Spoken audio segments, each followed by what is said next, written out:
Tama ba, Teddy, nagbabalak kayong mag-file ng impeachment complaint against the Vice President? That's true. Hindi lang nagbabalak, naghahanda na talaga. In Ready fact, na? meron na kaming, hindi pa naman ready, pero meron ng legal team na sa kasalukuyan ay nagda-draft ng complaint, assessing all the evidence and testimony so far to develop an impeachment complaint. So nasa ganung stage na. So talagang pinaghahandaan namin yung pagpapanagot kay Vice President Sara Duterte. Kailan nyo sana balak i-file itong impeachment complaint na ito?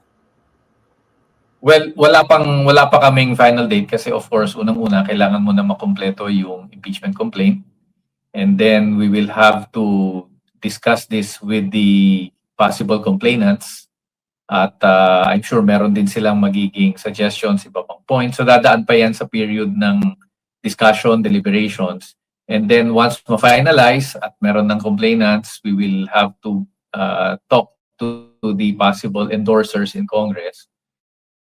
Ang target natin syempre, kung kayang sa simula pa lang makuha na yung 1/3 of the members of Congress, that would be the best option. At kasama rin sa pag-uusapan natin sa mga miyembro ng Kongreso yung timing of the filing.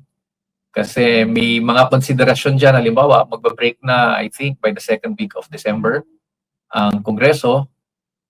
And then by February, magsisimula na yung campaign period. So medyo kailangan din i-take into consideration sa ng timing of the filing.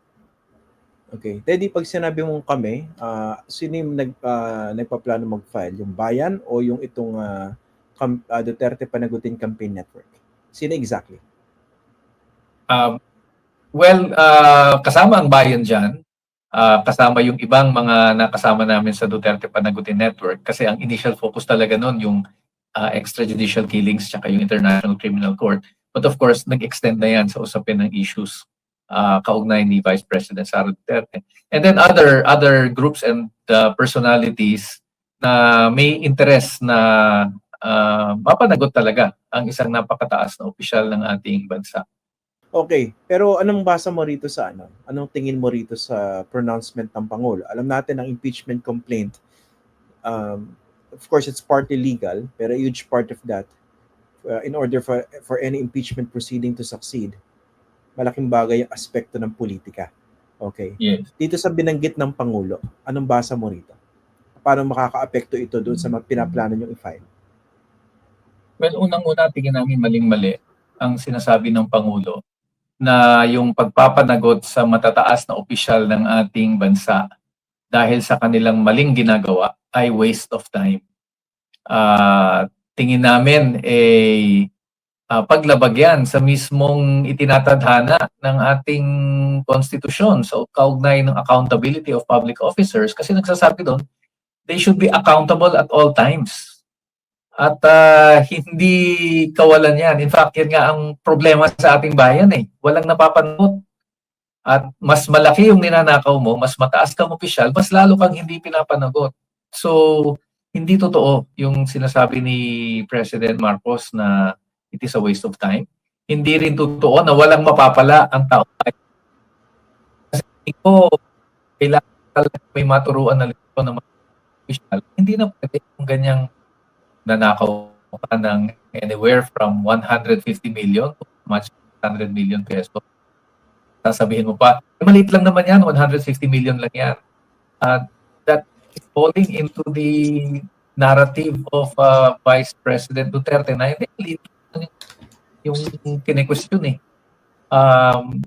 and ang aking pangamba, baka bukod sa dinaga, baka iniisip nga ni Pangulong Marcos na kapag napanagot si Vice President Duterte, susunod na siya.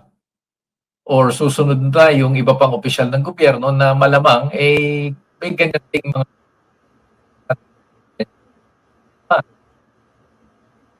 event. So, baka pumasok na yung motibo ng mga nasa matatagal natin na sila magtatakipan. And that would be the biggest tragedy kung ganyan nga ang mangyari. Okay. Pero Teddy, of course, alam natin lahat na, no? A big part of the impeachment proceeding again is political. Pero with the president's pronouncement, don't you think, assuming na he really meant it, no? Mamaya natin pag-uusapan yung nuances niyan. Assuming that he really meant it, na para sa kanya hindi importante itong isang impeachment proceeding against the vice president, do you think that pronouncement effectively killed all efforts to impeach her before they could even begin? Hindi naman, tingin ko. Kasi ang impeachment complaint, while it is a political process, pinag-uusapan din dyan yung batayan ng complaint. Kasi kung talagang harap-harapan, nakikita na natin yung ebidensya, kung obvious na talagang pineke yung mga liquidation report, kung obvious na talagang ginamit sa maling paggagamitan itong mga pondong ito, hindi pwedeng isang tabihan at sabihin, kasi waste of time yan, kasi magugulo lang yan. Mahihirapan din tingin ko ang national leadership na sabihin hindi natin pananagutin yan. So, ang mahalaga rin siguro dyan yung public opinion. And I think public opinion is leaning doon sa pagpapanagot ng isang mataas na opisyal katulad ni Vice President Duterte.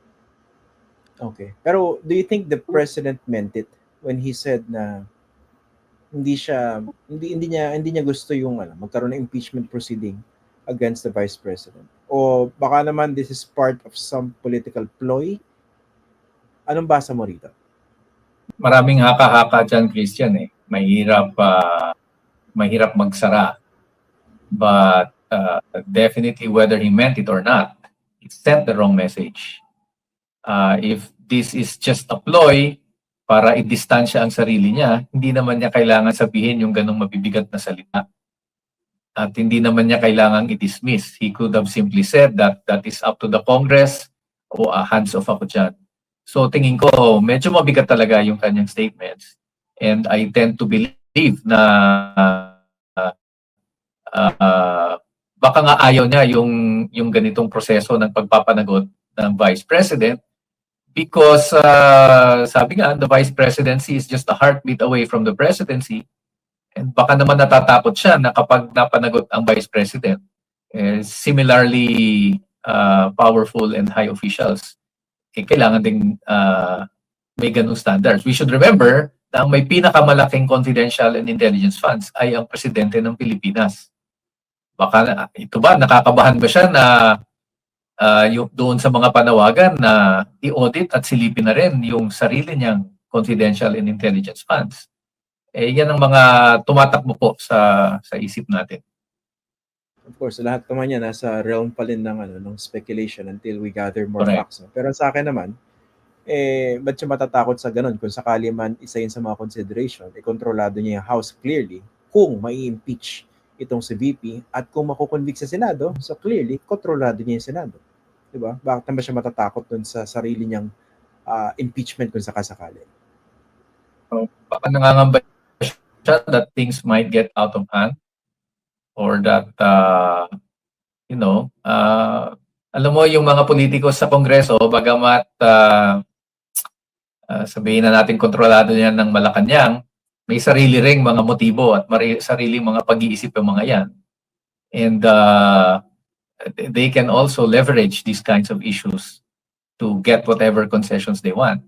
So baka posible rin yan din ang iniiwasan ni Pangulong Duterte, if you know what I mean. Ni Pangulong Marcos, if you know what I mean.